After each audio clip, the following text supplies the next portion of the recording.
વિદ્યાર્થી મિત્રો 3.4 પ્લાસ્ટિક આપણે હવે સાની માહિતી મેળવવાની છે કે પ્લાસ્ટિક બને છે શામાંથી અને તે આપણને કઈ રીતે ઉપયોગી હોય છે. થર્મોસેટિંગ પ્લાસ્ટિક હોય છે, પ્લાસ્ટિક હોય છે, થર્મોસેટિંગ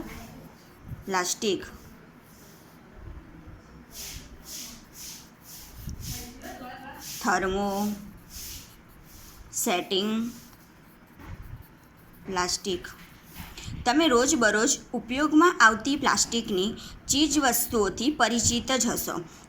રોજબરોજમાં એટલે કે સવારમાં આપણે ટૂથબ્રશનો ઉપયોગ કરીએ મિત્રો, પછી આપણે નાહવા માટે ટપનો ઉપયોગ કરીએ. એ ચીજવસ્તુઓ કઈ બધી હોય છે? પ્લાસ્ટિકની બનેલી હોય છે. આવી વસ્તુઓ તથા તેનો ઉપયોગની યાદી તૈયાર કરો. તેની આપણે શું કરવાની છે? યાદી તૈયાર કરવાની છે. આકૃતિ 3.6 રેખિક અને અરેખિક.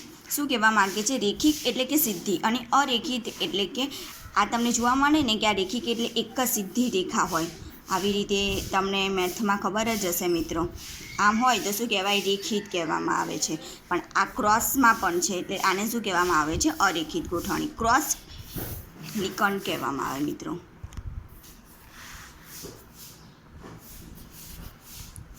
સંશ્લેષિત રેસાની જેમ જ પ્લાસ્ટિક પણ પોલિમર જ છે. જે સંશ્લેષિત રેસામાં આપણે કહેવામાં આવ્યું હતું ને કે એક અણુ, બીજો અણુ, ત્રીજો અણુ, ચોથો અણુ, પાંચમો અણુ, છઠ્ઠો, બધા અણુઓ ભેગા થઈને એક શૃંખલા બનાવે છે. એને આપણે શું કહેતા હોય છે? પોલિમર મિત્રો. તો બસ સંશ્લેષિત રેસાની જેમ જ પ્લાસ્ટિક પણ એક પોલિમર જ છે. દરેક પ્લાસ્ટિકમાં એકમોની ગોઠવણી એક સમાન હોતી નથી. એટલે કે દરેક પ્લાસ્ટિકની અંદર દરેક એકમોની ગોઠવણી એક સરખી હોતી નથી મિત્રો. હવે એક ઉદાહરણ આપું. તમે ગણિતની અંદર દાખલા ગણો છો તો બધાની રીતે સરખી હોય છે? નથી હોતી. એવી જ રીતે પ્લાસ્ટિકમાં એકમોની જે ગોઠવણી હોય છે તે એક સમાન હોતી નથી. તો કેટલાકમાં રેખિક હોય છે અને બીજામાં અરેખિક એટલે કે ક્રોસ લિકંડ હોય છે મિત્રો. ખાસ યાદ રાખજો, પ્લાસ્ટિકની ગોઠવણી સમાન હોતી નથી મિત્રો. ઘણાકમાં રેખિક હોય છે અને ઘણાકમાં અરેખિક હોય છે. આકૃતિ 3.6માં આપણે જોયું મિત્રો. આ દેખાય છે ને? આ શું છે? રેખિક છે અને આ શું છે? અરેખિક છે. આકૃતિ 3.7માં જોઈ શકો છો કે કઈ રીતે પ્લાસ્ટિકની વસ્તુઓ શક્ય હોય તેટલા આકાર અને કદમાં ઉપલબ્ધ હોય છે. શું તમને આશ્ચર્ય થાય છે? આવું કઈ રીતે થઈ શકે? આપણે કોઈ પણ આકારમાં જો જોઈતું હોય તો પ્લાસ્ટિક આપણને મળી રહે છે, તો આવું કઈ રીતે બની શકે છે? તો હકીકત એ છે કે પ્લાસ્ટિકને સરળતાથી કોઈ ઘાટમાં ખડી શકાય છે, એટલે કે કોઈ પણ આકારમાં ઢાળી શકાતું હોય છે. પ્લાસ્ટિકને રિસાયકલ પણ કરી શકાય છે, ફરીવાર વાપરી પણ શકાય છે અને રંગી પણ શકાય. શું કહેવામાં આવે છે કે તમને આશ્ચર્ય થાય છે કે પ્લાસ્ટિક તમને બધા જ પ્રકારમાં મળી રહેતું હોય છે, એટલે કે બધા જ આકારમાં. હવે આ ખુરશીનો પાયાનો આ કલર પણ અલગ છે ને આકાર પણ અલગ છે મિત્રો. આ ડોલ છે, આ પ્યાલો છે, આ બાઇક છે, આ બધા રમકડા જે છે પ્લાસ્ટિકના એ શું છે? બધાના કલર અને આકાર પણ અલગ છે. તો એ આકાર બને કેવી રીતે મિત્રો? તો દરેકને આપણે ઘડી શકતા હોઈએ છીએ. જે ભાઠો હોય તેની અંદર પ્લાસ્ટિકને જે પણ તમારે આકાર આપવો, જેમ એક ઉદાહરણ આપી દઉં. હવે પ્રવાહી છે. હવે આપણે બરફ બનાવવો હોય તો જો ચોરસ બનાવવો હોય તો આવા ચોરસ નાના ડીશની અંદર મૂકો પાણીને અને ફ્રીજમાં મૂકશો તો શું થશે? આ રીતે બરફ નાનો બનશે. પણ જો તમે વાટકામાં મૂકશો તો આવો આકાર જોવા મળશે. પછી પ્યાલામાં મૂકશો તો આવો આકાર તમારે બરફ જે આકારમાં જોઈએ તમે શું કરશો? એ પાત્રમાં એ પદાર્થને ઢાળવાની કોશિશ કરશો. એવી જ રીતે પ્લાસ્ટિકને પણ સરળતાથી કોઈ ઘાટમાં ઘાટી શકાય છે, એટલે કે કોઈ આકારમાં ઢાળી પણ શકાય છે. અને પ્લાસ્ટિક જો તૂટી જશે, આમાંથી કોઈ પણ એક પાયો તૂટી જાય કાં તો અહીંયાથી કંઈક પણ નુકસાન થઈ જાય તો ફરીથી તેનું રિસાયકલ બિન કરી શકાય છે મિત્રો. અને ફરીથી તેને નવું કરી શકાતું હોય છે. ફરી વાપરી પણ શકાય છે અને રંગ પણ કરી શકાતો હોય છે. અને ફરીથી તેને પીગાળી પણ શકાય છે અને પડમાં ઢાળી પણ શકાય છે. પડ એટલે કે હવે આ પ્યાલો છે, આપણે જે પ્યાલામાં ઢાળવું હોય તેને આપણે શું કહીએ? પડમાં ઢાળી પણ શકાય છે.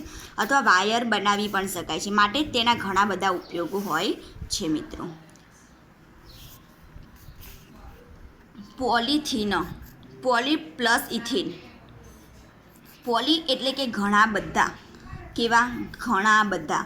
અને ઇથિન એ પ્લાસ્ટિકનું જ ઉદાહરણ છે. જે પોલિથીન છે એ પ્લાસ્ટિકનું જ એક ઉદાહરણ છે. MCQમાં પૂછાશે મિત્રો કે પોલિથીન પ્લાસ્ટિકનું ઉદાહરણ નીચે મુજબ કર્યું છે, તો આપણે પોલિથીન ખબર હોય તો આપણે શું કરીએ? ફટાફટ આપણે એને ચોઈસ કરી શકતા હોઈએ છે મિત્રો.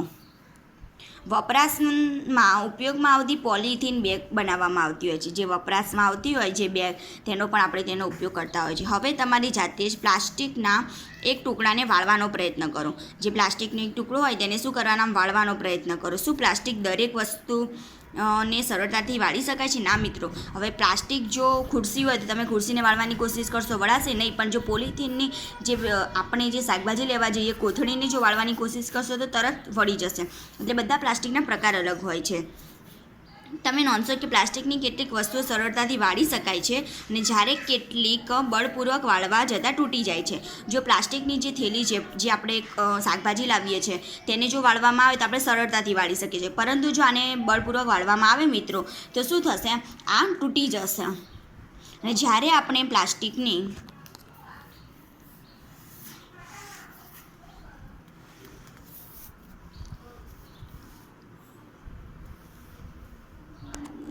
બોટલમાં ગરમ પાણી નાખીએ છીએ, જ્યારે આપણે પ્લાસ્ટિકની બોટલમાં ગરમ પાણી નાખીએ છીએ ત્યારે તે વિકૃત થઈને આકાર બદલી નાખે છે. ઘરે ટ્રાય કરવાનો મિત્રો, ગરમ પાણી કરવાનું અને એ ઉકળતું જ પાણીને આપણે પ્લાસ્ટિકની કોઈ પણ પ્લેટમાં મૂકજો, કાં તો પ્લાસ્ટિકની જે ચા પીવાનો ગ્લાસ હોય, અધર કોઈ પણ વસ્તુ હોય તેમાં મૂકશો તરત જ એનો આકાર બદલાઈ જશે. ઘણીવાર કેવું થતું હોય, આપણે ચા મૂકેલી હોય અને ચા જે મૂકી હોય તેના ઉપર તરત ગરમ ગળણી મૂકવામાં આવે તો ગળણીનો આકાર બદલાઈ જશે. જે પકડવાનો હાથો છે ને, કારણ કે તેના કારણે ગરમ હોવાના કારણે આવું પ્લાસ્ટિક કે જે ગરમ કરતાં સરળતાથી વિકૃત થઈ જાય છે અને તૂટી જાય છે તેને થર્મોપ્લાસ્ટિક કહેવામાં આવે છે. થર્મો એટલે કે ગરમ, અને ગરમ થતાં જો પ્લાસ્ટિકનો આકાર બદલાય તો તેને શું કહેવામાં આવે છે? થર્મોપ્લાસ્ટિક. પોલિથીન અને પીવીસી એ થર્મોપ્લાસ્ટિકના જ ઉદાહરણ છે. ખાસ ઉદાહરણ આપજો. પોલિથીન અને પીવીસી એ થર્મોપ્લાસ્ટિકના જ ઉદાહરણ છે. તેઓ રમકડા, કાંસકા અને જુદા જુદા પ્રકારના પાત્રો બનાવવા માટે વપરાય છે. જે રમકડા હોય, કાંસકો હોય, જુદા જુદા પ્રકારના જે પાત્રો બનાવવા માટે શું થતા હોય છે? વપરાતા હોય છે. બીજી બાજુ જોઈએ તો કેટલાક પ્લાસ્ટિકની એક વાર કોઈ આકારમાં ઢાળ્યા પછી તેને ગરમ કરીને નરમ કરી શકાતા નથી. જો એક વખતે એ વસ્તુ બની ગયું, હવે ખુરશી બનાવવાની છે, જો ખુરશીનો આકાર ફિક્સ થઈ ગયો પછી તેને ગરમ કરીને પાછા નરમ બનાવી શકાતા નથી. એનું પાછું રિસાયકલ બિન કરવું પડતું હોય છે. પણ તરત હવે કેમ પ્રવાહી બરફ છે, જો બરફ બની ગયો, હવે પાછું આપણે પ્રવાહી જોવે છે તો આપણે શું કરીશું? ગરમ એટલે કે ઓરડાના તાપમાને મૂકવામાં આવે તો તરત જ આપણને પ્રવાહી પાછું મળી જશે. પરંતુ આવી જ રીતે પ્લાસ્ટિકમાં થતું નથી મિત્રો. આપણને જે ઓરિજિનલ જોઈતું હોય એ મળતું નથી, તેનું રિસાયકલ બિન કરવું પડતું હોય છે. ઘણા બધા પદાર્થો ફરીથી તેમાં ઉમેરવા પડતા હોય છે અને ફરીથી એવું બનાવવાનું હોય છે. બીજી બાજુ જો કેટલાક પ્લાસ્ટિકની એકવાર કોઈ આકારમાં ઢાળ્યા પછી તેને ગરમ કરીને નરમ બનાવી શકાતા નથી, તેને થર્મોસેટિંગ પ્લાસ્ટિક કહે છે. ખાસ યાદ રાખજો કે ગરમ પાણી નાખીને જો તરત જ પ્લાસ્ટિકને આકાર બદલાઈ જાય કાં તો વિકૃતિ થઈ જાય તો થર્મોપ્લાસ્ટિક કહેવામાં આવે છે. અને જો પ્લાસ્ટિકની એકવાર કોઈ આકારમાં ઢાળ્યા પછી તેને ગરમ કરીને નરમ કરી શકાતા નથી તો થર્મોસેટિંગ પ્લાસ્ટિક કહેવામાં આવે છે. બેકેલાઇટ અને મેલેમાઇન તેના ઉદાહરણ છે. થર્મોપ્લાસ્ટિકના ઉદાહરણ કયા છે? પોલિથીન અને પીવીસી. કયું છે? પોલિથીન અને પીવીસી. અને થર્મોસેટિંગના ઉદાહરણ છે બેકેલાઇટ અને મેલેમાઇન, એ તેના ઉદાહરણ છે. બેકેલાઇટ એ ઉષ્માનું અને વિદ્યુતનું અવાહક છે. જે બેકેલાઇટ છે, જો વિદ્યુતનો પ્રવાહ કરવામાં આવે કાં તો ગરમ કરવામાં આવે તો કોઈ ફરક પડે નહીં, એટલે કે તેનો અવાહક છે. વિદ્યુતની સ્વિચો વિવિધ વાસણો, હાથાઓ વગેરે બનાવવા માટે વપરાય છે. જ્યારે આપણે ઘરે જે તવો હોય છે, આપણા ઘરે જે તવો હોય છે તેના પકડવા માટેનું જે હેન્ડલ હોય છે એ હેન્ડલ બ્લેક કલરનું હોય તે શાનું બનેલું હોય છે? થર્મોસેટિંગ પ્લાસ્ટિકનું. જે બેકેલાઇટ અને મેલેમાઇન તેનો ઉપયોગ થતો હોય છે. બેકેલાઇટ એ ઉષ્મા અને વિદ્યુતનું અવાહક અને વિદ્યુતની સ્વિચો વિવિધ વાસણોના હાથાઓ વગેરે બનાવવા માટે વપરાય છે. મેલેમાઇન એ બહોળા ઉપયોગમાં આવતો પદાર્થ છે.